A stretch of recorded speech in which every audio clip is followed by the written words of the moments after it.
Sarah was a curious and adventurous young girl who lived in a small town with her parents. She was always looking for new and exciting experiences, so when she stumbled upon an old Ouija board in her attic, she was immediately intrigued. Despite the warnings from her friends, who told her stories of demonic possession and evil spirits, she couldn't resist the urge to play with it. At first, Sarah played with the board during the day, with her friends by her side.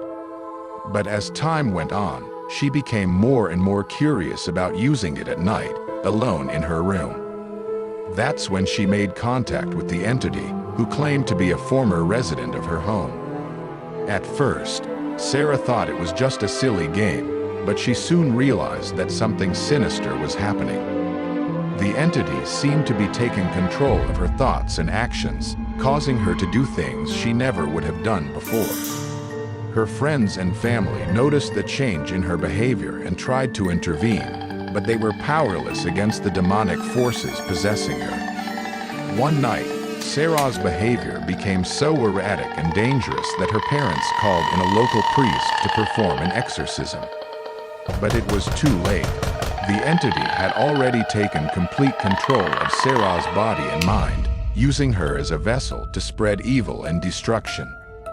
The exorcism was a failure, and the entity continued to torment Sarah and her family. From that day forward, strange and terrifying things continued to happen in the house. Objects would move on their own, ghostly apparitions appeared, and eerie sounds echoed through the halls. Those who entered the house often questioned their own sanity, as the entity seemed to be toying with them, tormenting them in new and creative ways. The townspeople whispered that the house was haunted by a demonic entity, and that no one was safe from its wrath. But despite their fears, Sarah remained possessed, a shell of her former self, controlled by the evil spirit that now inhabited her body.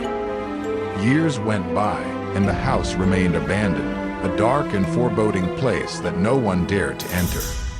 But to this day, it is said that the entity still haunts the home, waiting for its next unsuspecting victim. And Sarah's story serves as a warning to all who dare to play with the forces of the beyond, for they may never return.